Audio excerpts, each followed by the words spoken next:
Je ne suis pas né d'hier. J'ai voyagé, rencontré des gens et fait des choses inusitées. Vous croyez que plus rien ne m'étonne? Détrompez-vous. Le monde regorge d'histoires et de phénomènes plus incroyables les uns que les autres, et de mystères qui me tiennent éveillé la nuit. Certains dont je connais la réponse, et d'autres qui dépassent l'entendement. Comme cet homme qui est tombé du 47e étage d'un gratte-ciel de New York et qui a survécu. Qu'en est-il de ces mystérieux blocs de glace de la taille d'un ballon qui tombent du ciel et fracassent des maisons? Et cette étrange histoire où 7 pieds démembrés se sont échoués sur les plages de Vancouver dans des chaussures de sport. C'est un monde bizarre. Et j'adore ça.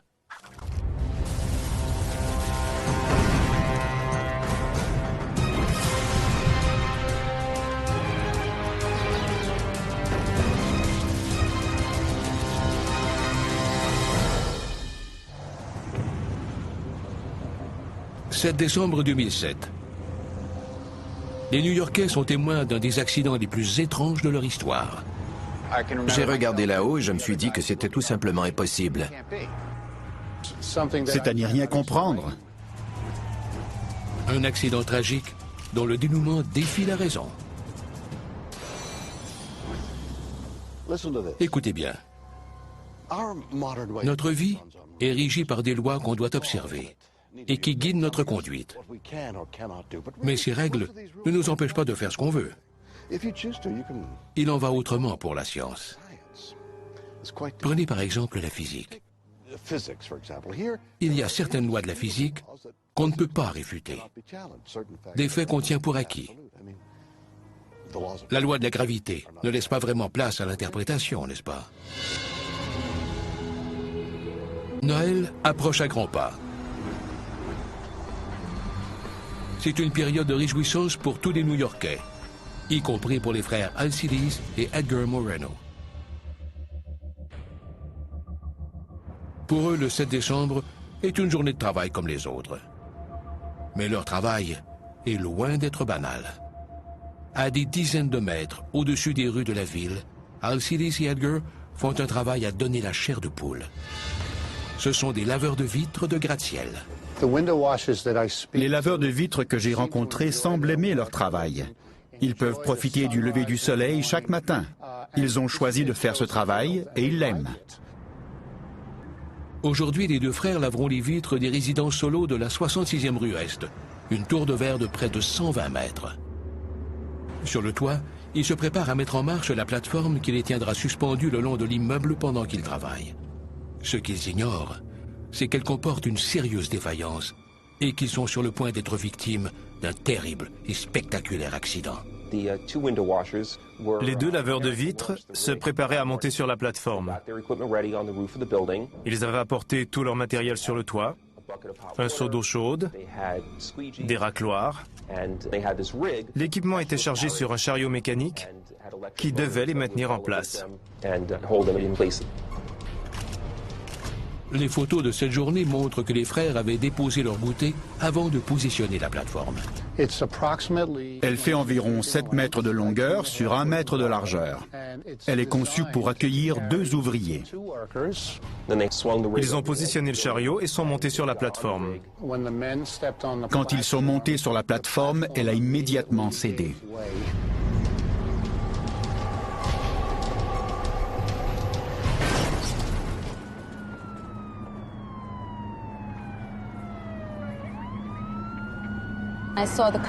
J'ai vu l'impact. Une foule de gens se pressait aux abords de l'immeuble en hurlant et en pointant du doigt. Kevin Dillon, inspecteur de la sécurité de l'État de New York, arrive sur la scène et est témoin du massacre. Il y avait des débris partout sur les lieux de l'accident. Et il y avait du sang. Edgar Moreno, 38 ans, meurt sur le coup. Mais l'ambulancier Gary Smiley fait une découverte inattendue parmi les débris. On est allé inspecter les débris car on nous a dit qu'il y avait un homme là-dessous, alors on s'est mis à fouiller. Quand je l'ai aperçu, il était assis, les bras autour de la poitrine. Je me suis approché et il a poussé un soupir. C'est là qu'on a réalisé que cet homme était toujours en vie. Je me souviens d'avoir regardé là-haut avec les autres en me disant que c'était tout simplement impossible. Dans les minutes qui suivent, Alcides est en route vers l'hôpital. Il a les côtes et les jambes cassées et est gravement atteint à la moelle épinière. Mais seulement 2 semaines plus tard, le jour de Noël, I don't know what adjective you'd care to use. Unprecedented, extraordinary. If you are a believer in miracles, this would be one. Alcides offre à sa femme le plus beau cadeau qui soit. Il parle pour la première fois depuis l'accident. Sa convalescence sera extrêmement rapide. I don't know what to tell you. I'm still in shock. Je suis ambulancier à New York depuis près de 25 ans et je n'ai jamais vu personne survivre à une chute d'une telle hauteur. C'est incroyable. Je crois qu'Alcides a un ange gardien. Il est pratiquement impossible de survivre à une chute de plus de 100 mètres. Les chances doivent être d'1 sur 1 million, voire 1 milliard. Je n'arrive pas à m'expliquer ce qui a pu le sauver. Même pour New York, c'est inusité. Pensez-y un instant. Ma maison doit faire 5 mètres de haut. Même une chute de mon toit pourrait être fatale. Alors, imaginez si elle avait 100 mètres de haut. Comment peut-on survivre à une chute de 47 étages? La chute a sans doute duré moins de 5 secondes. Quelque chose d'extraordinaire a dû se produire pendant ce temps. Mais quoi?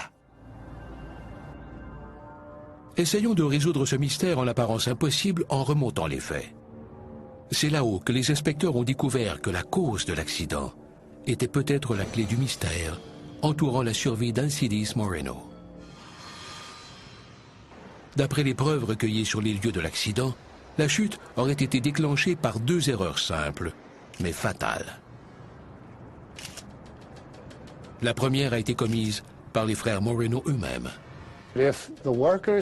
S'ils avaient respecté les règles de sécurité, ils auraient été attachés à leur harnais de sécurité et seraient restés suspendus sur le flanc de l'immeuble. Pourquoi les frères Moreno n'ont-ils pas été retenus par leur harnais? C'est simple. Ils n'en portaient pas. Le deuxième élément fatal tient à l'assemblage de la structure. La plateforme était soutenue par des câbles reliés à des bras, juste au-dessus. Ce système de cordes était le seul mécanisme fixant la plateforme à la structure de l'immeuble. En analysant les photos des débris, l'agent Richard Mendelson du département du travail des États-Unis découvre pourquoi le chariot a cédé. Voici la photo d'une des attaches découvertes sur les lieux de l'accident. Ce sont les attaches qui auraient dû maintenir le câble en place. Étonnamment, ces 2 minuscules pinces sont conçues pour soutenir le poids d'une plateforme de 700 kg et des ouvriers qui s'y trouvent.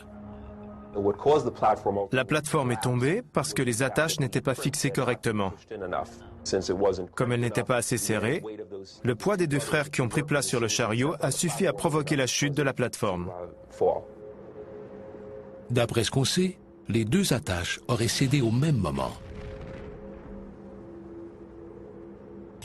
Ainsi, la plateforme serait tombée à l'horizontale et les 2 hommes seraient restés à bord jusqu'à ce qu'elle percute la rue. C'est ici que la science entre en jeu. Le professeur et physicien Brian Schwartz a étudié cette chute sous tous ses angles et croit que la plateforme a joué un rôle dans la survie d'Alcides en ralentissant sa chute. C'est un dénouement improbable. Si l'accident survenait de nouveau, ses chances de survie seraient pratiquement nulles. La plateforme avait une surface de 5 mètres carrés, ce qui constitue une force résistante importante et a permis de réduire la vitesse d'environ 80 km/h.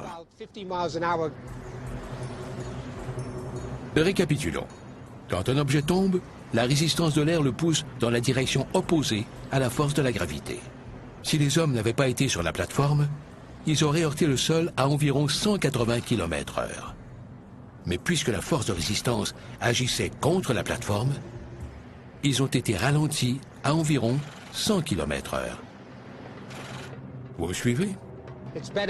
100 km/h, c'est mieux que 180, mais c'est une vitesse fatale dans la plupart des cas. Le fait qu'Alcides soit resté sur la plateforme ne suffit pas à expliquer qu'il ait eu la vie sauve. Qu'en est-il de l'atterrissage? Est-ce que, par un étrange coup du sort, quelque chose a pu ralentir la chute d'Alcides assez pour lui sauver la vie? La plateforme aurait-elle quelque chose à y voir? Étonnant mais vrai, le laveur de vitres de gratte-ciel, Alcides Moreno, survit miraculeusement à une chute de 47 étages d'un immeuble de New York. Mais comment? Tandis que les enquêteurs étudient les preuves, ils font une découverte encore plus étonnante. Un concours de circonstances de dernière minute aurait amorti la chute d'Alcides. On peut voir des marques de bris sur le parapet d'une fenêtre et une longue marque sur la façade de l'immeuble. On croit que le côté de la plateforme a heurté l'immeuble situé juste à côté. Personne ne sait hors de tout doute si c'est au moment de l'impact qu'Edgar Moreno a été éjecté de la plateforme et tué. Ce que l'on sait, c'est qu'Alcides est resté sur la plateforme et que sa chute a été freinée dans les derniers moments de la descente. La chute est survenue de façon telle que les côtés du chariot ont percuté l'immeuble voisin, ce qui a considérablement ralenti et atténué la chute au lieu de propulser la plateforme directement au sol.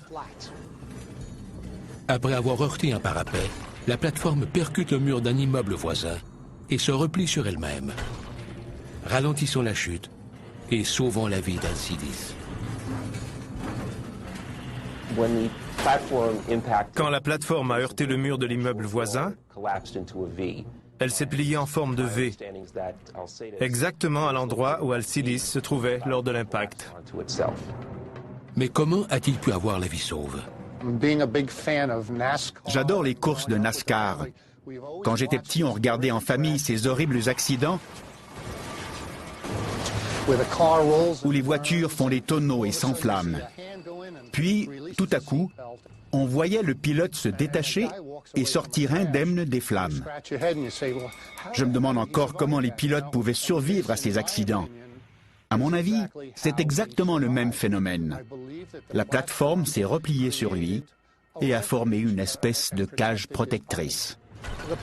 La plateforme a agi comme un ressort en absorbant la chute.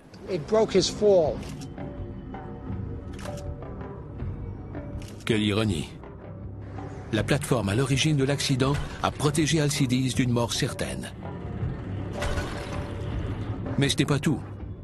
La position d'Alcides y est aussi pour quelque chose. La force de l'impact a été absorbée par tout son corps, de sorte que l'impact sur chaque partie de son corps a été moindre que s'il était tombé tête première ou sur les pieds. 47 étages de câbles et de cordes ont atterri près de la plateforme. C'était un véritable champ de bataille. On aurait dit que quelqu'un avait placé son corps en plein milieu de tout ça, dans la seule position où on était susceptible de le retrouver en vie. Voilà la dernière pièce de cet incroyable casse-tête.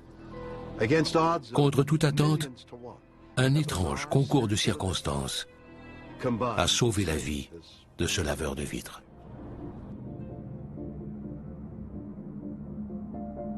Les amis et la famille d'Alcides croient que c'est un miracle s'il est en vie. Si un miracle est synonyme de coup de chance inouï, alors peut-être. Mais c'est aussi grâce à l'extraordinaire dynamique des forces de la physique. J'adore la physique.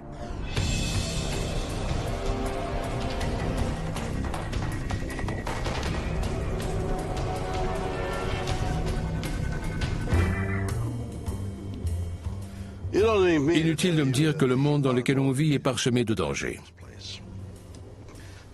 Chaque fois qu'on sort, on fait face à mille et une façons de connaître une fin tragique. Mais on n'est nulle part si bien que chez soi. Pas vrai? C'est du moins ce que je croyais. Mais les temps ont bien changé. De nos jours, personne n'est à l'abri d'un mystérieux assaillant susceptible de frapper à la maison à tout moment. Partout dans le monde, des objets non identifiés tombent du ciel par de belles journées ensoleillées, entraînant des conséquences destructrices et potentiellement mortelles.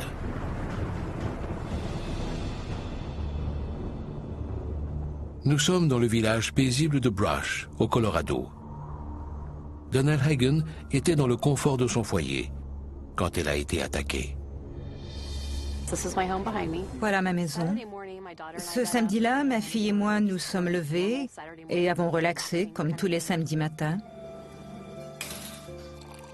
Je suis allée m'asseoir à l'ordinateur, juste à côté de la cuisine. Je me réveillais tranquillement en buvant un café. En toute quiétude chez elle, Donald ne se doute pas que sa matinée prendra une toute autre tournure. Une tournure des plus bizarres et terrifiantes. J'étais à environ 1 mètre de la cuisine quand j'ai entendu un bruit d'explosion. Je m'attendais à voir quelque chose d'horrible en regardant dehors. Je me suis retournée vers la cuisine et elle avait été entièrement détruite. Des poutres pendaient et le plafond était défoncé. C'était incroyable. J'étais sous le choc. J'étais trop abasourdie pour avoir peur. Tout de suite après l'incident, j'étais trop sous le choc pour avoir peur, mais ma fille était hystérique. Elle est arrivée en criant et en pleurant. Elle voulait sortir de là au plus vite. Je ne savais pas si la maison était sécuritaire, ni ce qui avait causé l'explosion, et encore moins si ça se reproduirait. J'étais bouche bée. Je ne savais pas du tout comment réagir. Donald croit d'abord qu'une conduite de gaz a explosé. Mais c'est à la suite de l'inspection des dommages que l'on découvre la cause invraisemblable du sinistre. On m'a dit qu'il n'y avait pas eu d'explosion, mais que quelque chose avait percuté la maison. En fouillant, on a trouvé un énorme bloc de glace de la taille d'une boule de quille. Une boule de glace d'une dizaine de kilos venait de s'écraser sur la maison de Donald. Quand j'ai vu le bloc de glace, je n'ai pas tout de suite fait le lien. Je trouvais étrange qu'il y ait de la glace dans les débris de la cuisine, mais je n'ai pas réagi. C'est quand les pompiers et le type de la compagnie de gaz sont arrivés que j'ai commencé à comprendre. De la glace? On adore la glace. On patine dessus, on en met dans nos boissons, on s'en sert pour soulager les muscles endoloris. Mais ce n'était pas ce type de glace. C'était un fragment de cette taille, pesant près de 10 kilos. Imaginez qu'il passe à travers votre toit. D'où peut bien venir un bloc de glace de cette taille? Aussi gros qu'un ballon de basketball. Un lancer franc de Shaquille O'Neal? Impossible de répondre moi-même à cette question. Des chercheurs de la Texas Tech University vont tenter de déterminer les dommages que peut occasionner un bloc de glace. Comment? À l'aide d'un énorme canon. Aujourd'hui, on va tirer de la glace. Intéressant. Allons-y. Le premier test consistera à propulser un bloc de glace de 2 kg à sa vitesse terminale, soit la vitesse de chute la plus rapide qu'un objet peut atteindre. Pour un objet de 2 kg, la vitesse terminale est d'environ 180 km/h. On reproduira ainsi la vitesse de chute d'une boule de glace grosse comme un melon, tombant d'environ 600 mètres.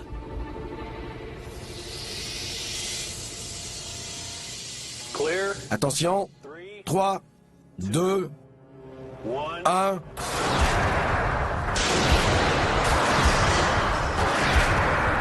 Incroyable. Le bloc l'a transpercé comme une balle. Revoyons la scène au ralenti. J'ai toujours rêvé de dire ça.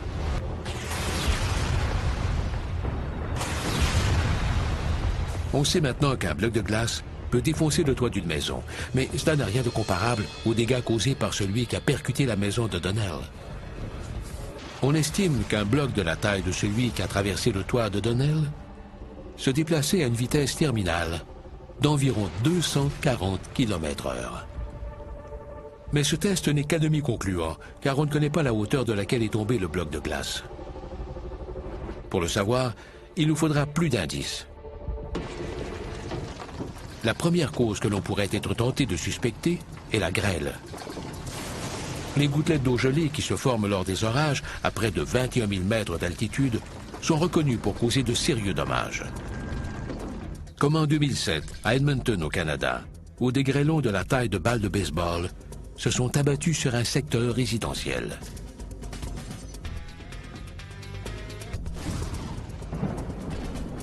À plus de 1000 km de là, le ciel de Vancouver n'avait rien d'orageux, lorsqu'un énorme bloc de glace est tombé dans le quartier de Chris Drab en 2009. C'est sans aucun doute la chose la plus étrange et fascinante que j'ai vue de ma vie. C'était un vendredi après-midi, chaud et ensoleillé. Je tondais le gazon quand j'ai entendu un bruit sourd, comme un tir d'obus ou un coup de tonnerre. J'ai regardé vers le ciel et j'ai vu quelque chose tomber à vitesse grand V. Ça venait vers moi. Et ça ressemblait à un gros fragment de roche, suivi d'une traînée de débris ou de fumée. Je ne comprenais pas. C'était ensoleillé et chaud. Il n'y avait pas un nuage dans le ciel. Comme dans le cas de Daniel Hagen, la bombe de glace dont parle Drab semblait venir de nulle part, par un bel après-midi calme et ensoleillé. Ça ne pouvait donc pas être de la grêle. De plus en plus bizarre. Alors, d'où peut bien venir cette glace? Voici une piste. La maison de Donnell est située sous le couloir aérien d'un grand aéroport. Coïncidence? Le secteur de l'aviation serait-il responsable de ces mystérieuses bombes de glace?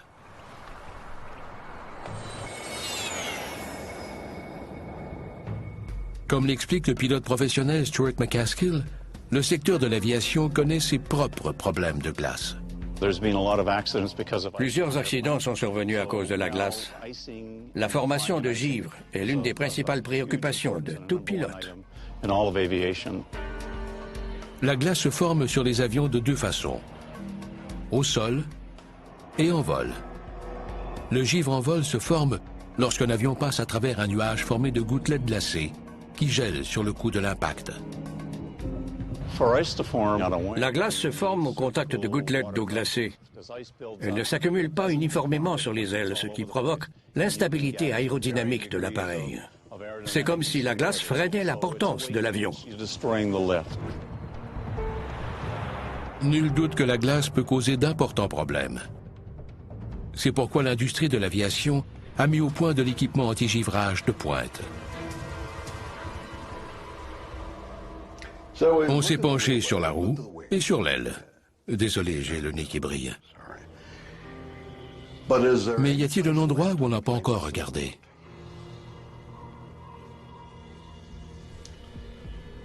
Oh non.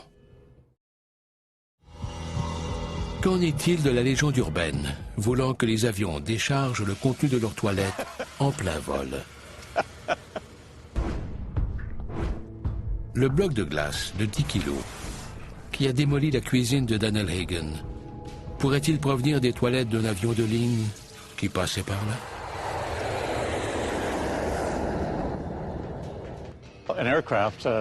Ça fonctionne exactement comme dans un véhicule récréatif.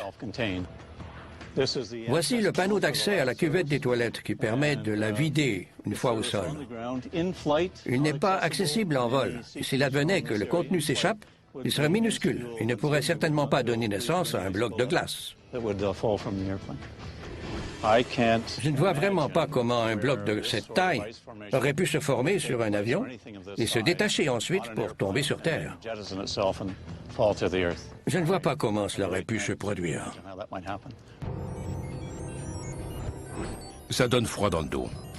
Si ce n'est pas de la grêle, et que ça ne vient pas d'un avion, peut-être devrait-on chercher ailleurs la cause de ces bombes de glace. Le coupable pourrait-il être dans l'espace? Prenez les comètes. Elles sont faites de roches, de poussière, de gaz gelé et bien sûr de glace. La glace se vaporise pour former une queue lorsqu'elles approchent du Soleil. Le plus inquiétant, elles entrent parfois en collision avec les planètes, comme en 1994, lorsqu'un fragment de la comète P. Shoemaker-Levy 9 est entré en collision avec Jupiter, dégageant une incroyable énergie, équivalente à 6 millions de mégatonnes de dynamite. Mais comme l'explique l'astronome Robert Stansel, la Terre a un système de défense naturel contre ce type de catastrophe. On croit que les comètes qui entrent dans l'atmosphère de la Terre se réchauffent tellement vite que 99,9% de leur masse se vaporise avant de percuter le sol. La boule de glace qui a détruit la cuisine de Daniel Hagen pourrait-elle provenir d'une comète? Pour qu'un bloc de glace se rende ici avec la taille d'un ballon de basket, il aurait dû être immensément plus gros au départ.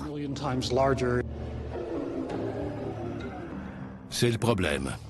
Le ciel est sous observation constante. Alors, comment une comète filant à 260 km/h, suivie d'une traînée de fumée, aurait-elle pu passer inaperçue? C'est insensé. Ce n'est pas de la grêle, ça ne vient pas d'un avion, ni de la cuvette, et ça ne vient pas de l'espace. Qu'est-ce que ça peut bien être? Voici le météorologue David Jones. Sa théorie repose sur un tout nouveau phénomène météorologique dont personne n'est à l'abri. Ils ne sont pas cosmiques et ne proviennent pas de l'espace. On croit que ces énormes blocs de glace se forment à haute altitude dans l'atmosphère, au-delà des phénomènes météorologiques courants. D'accord. Laissez-moi vous donner un petit cours de science 101. Selon David Jones, c'est ici, à la limite de la zone chaude et humide de la troposphère et de la zone froide de la stratosphère, que les cristaux de glace se forment. Les vents causés par la rencontre de l'air chaud et froid créent une zone de violente turbulence, assez forte pour maintenir les boules de glace en suspens pendant qu'elles se forment. Les cristaux se forment grâce à la turbulence, et l'air humide leur permet de grossir, un peu comme les grêlons, jusqu'à ce que les vents n'arrivent plus à les soutenir et qu'ils s'écrasent au sol. Attendez un peu. Et comment appelle-t-on ces blocs de glace mutants? Des mégacryomata? Désolé. C'est à cause de l'avion. Ça ira. Comment appelle-t-on ces monstres de glace? Des Méga-cryométéorites. Méga pour gros, cryo pour glace, et météorite pour d'origine atmosphérique. Le plus inquiétant, c'est que le nombre d'incidents dus à ces méga-cryométéorites est en hausse. En 2007, un résident de Tampa, en Floride, bichonnait sa Ford Mustang quand elle a soudainement été percutée par un bloc de glace de la taille d'un ballon. Aïe! L'impact a été si violent que le toit a été complètement aplati et la voiture sport a bondi à 1 mètre du sol. Depuis 1950, une centaine d'incidents impliquant des fragments de glace tombés du ciel ont été rapportés et confirmés.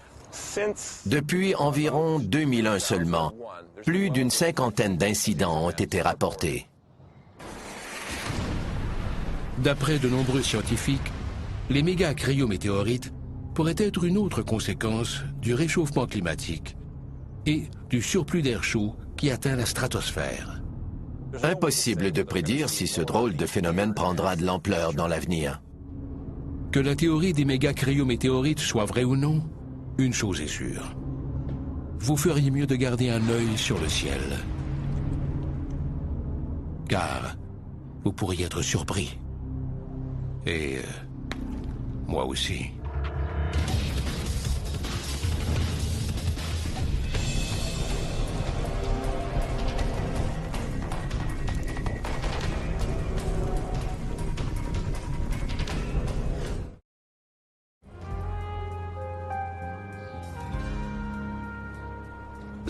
Certaines personnes aiment aller à la plage, pas moi. Je préfère la piscine. Je déteste la nettoyer, mais j'aime nager. Et pensez à toutes ces créatures visqueuses et dangereuses que recèle l'océan, aux égouts et aux ordures qu'on y rejette. Saviez-vous qu'il y a près de 45 000 morceaux de plastique dans chaque 3 km² d'océan?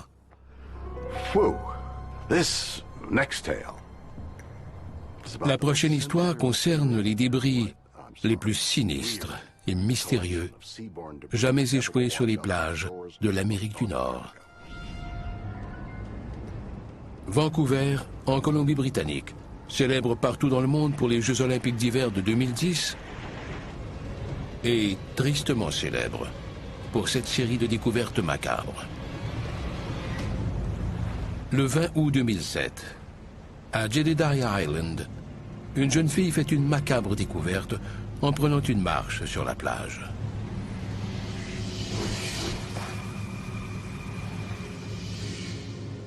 Le 12 novembre 2008, un couple promène son chien tout près de Richmond, en Colombie-Britannique, et fait une découverte tout aussi horrible.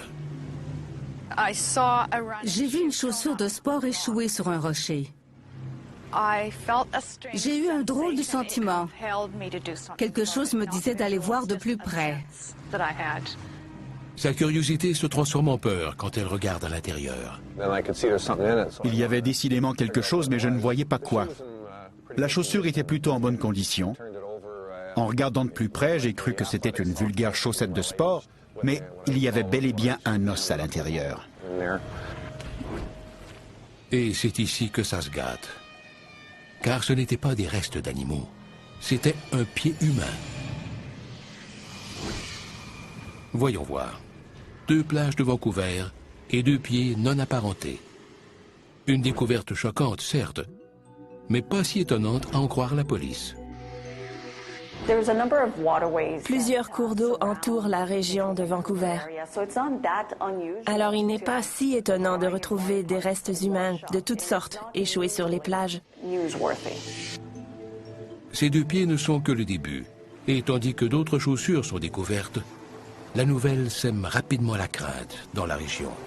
The left foot was spotted Monday morning floating in the waters off Westham Island. The kind of case you could see in a crime show on television, but it's happening right now in the Gulf Islands. Après les 6e et 7e pieds, ça nous a semblé plutôt inhabituel. Bien sûr, un certain nombre de théories nous ont été soumises par le public sur notre site web. Tout le monde était très curieux de connaître le fond de l'histoire. En un peu plus d'1 an, 7 pieds sont retrouvés sur les plages des environs de Vancouver. 5 pieds droits et 2 pieds gauches, portant tous des chaussures de sport. Les médias l'appellent le cas des pieds manquants. Pendant ce temps, la police et la criminologue Gail Anderson tentent de découvrir à qui appartiennent les pieds en décomposition. On a l'ADN de tous les pieds découverts. Le problème, c'est qu'il ne correspond à personne. L'ADN à elle seule ne révèle rien. C'est comme un code à barres. Voilà le problème. Sans les corps, impossible d'identifier les victimes. Au moins, l'analyse de l'ADN fournit quelques pistes. Nous avons établi que les 3e et 5e pieds correspondaient et que les 4e et 6e pieds formaient aussi une paire. Mais on ne sait toujours pas à qui ces pieds appartiennent.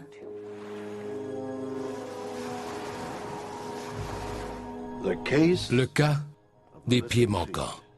J'ai des frissons rien que d'y penser. D'où viennent ces 7 chaussures? Et à qui appartiennent ces pieds? Partout dans le monde, les journalistes, scientifiques, blogueurs et détectives amateurs y vont de leurs théories. Des employés de salons funéraires qui jettent les corps à la mer?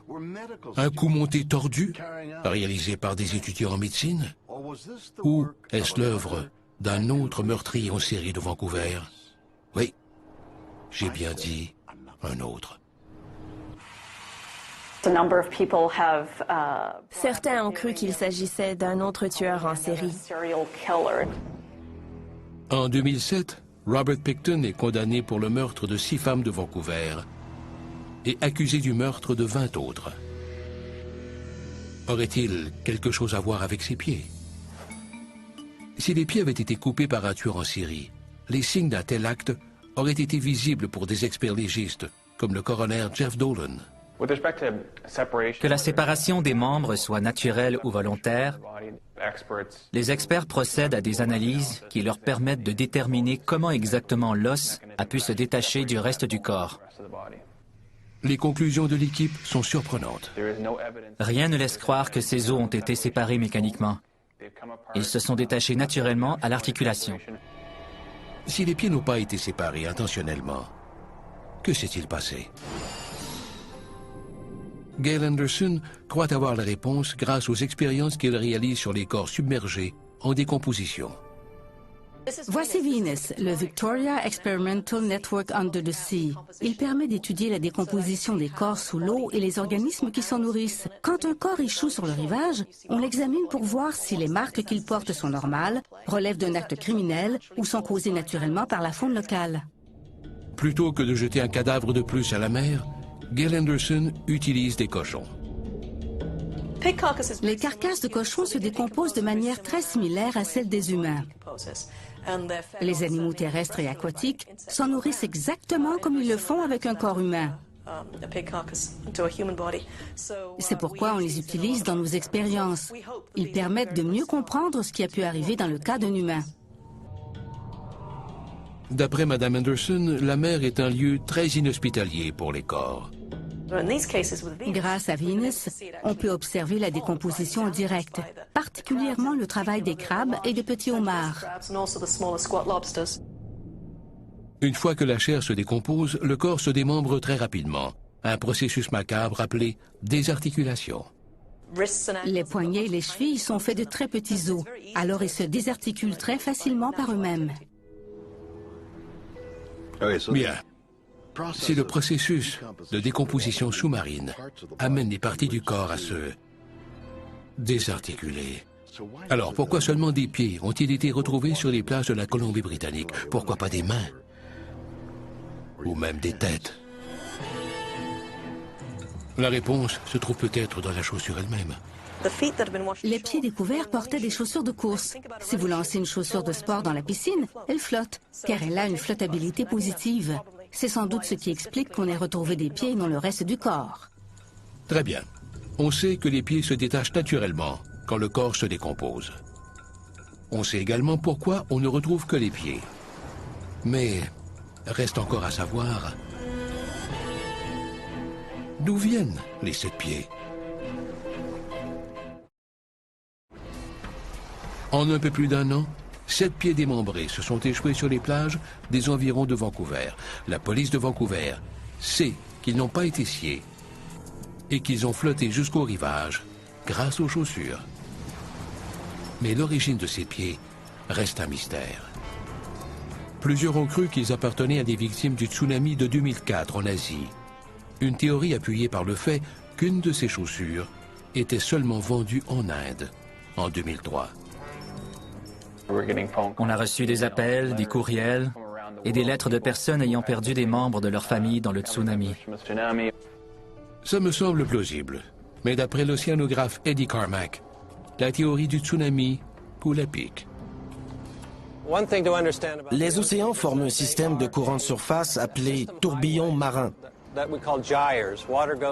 L'eau circule autour de ces tourbillons en orbite, et les particules portées par ces courants peuvent parcourir de très longues distances.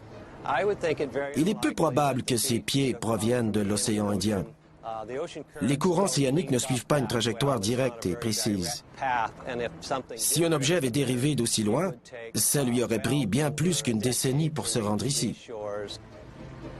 Puisque le premier pied a été découvert tout juste 3 ans après le tsunami, les enquêteurs doivent trouver une autre explication et se tournent vers l'écrasement d'un petit avion au large de la Colombie-Britannique. Jusqu'à maintenant, seul un passager a été retrouvé. Les autres sont toujours portés disparus. Quand les pieds ont été découverts, on croyait être sur la bonne piste. Mais ces espoirs sont rapidement vains. Les tests d'ADN révèlent que les pieds n'appartiennent à aucune des victimes de l'écrasement. La recherche d'indices, même à l'étranger, échoue. Les pieds ne peuvent appartenir aux victimes du tsunami, car ils n'ont pu parcourir une telle distance. Et peut-être que la réponse se trouve sous nos yeux. Les explications se faisant de plus en plus rares, Eddie Carmack croit que les pieds viennent peut-être de tout près. Et il a une façon originale de le montrer. J'ai ici une vieille chaussure de sport recyclée. J'ai placé un système GPS par satellite à l'intérieur et j'ai ajusté la flottabilité. Si je la lance à l'eau, elle devrait suivre de près la trajectoire d'une chaussure à la dérive. En lançant à l'eau des chaussures de différents endroits autour de Vancouver et en les suivant à l'aide d'un GPS, Eddie croit avoir découvert le courant qui a poussé les chaussures sur la berge. Voici le pont Alex Fraser.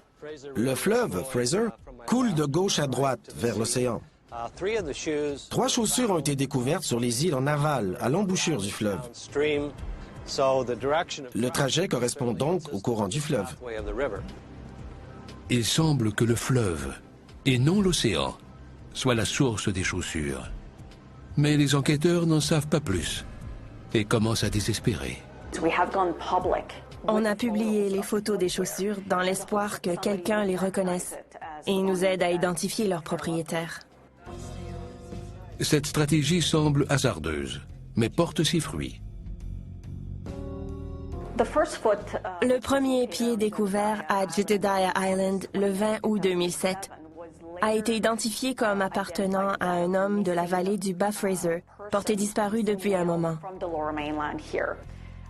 Il a été vu pour la dernière fois dans une grande détresse psychologique.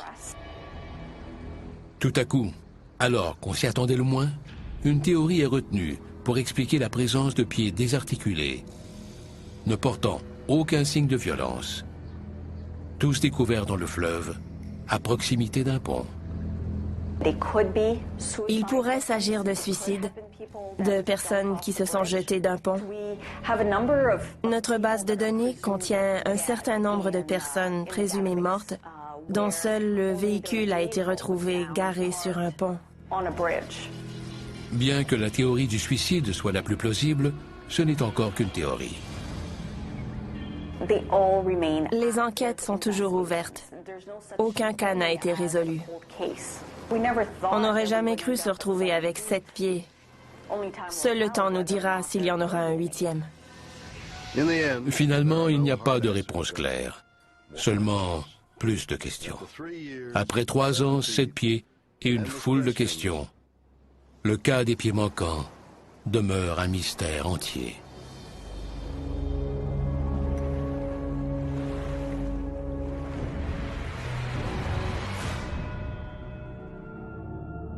Voilà 3 histoires plus étranges les unes que les autres, chacune accompagnée d'une théorie valable.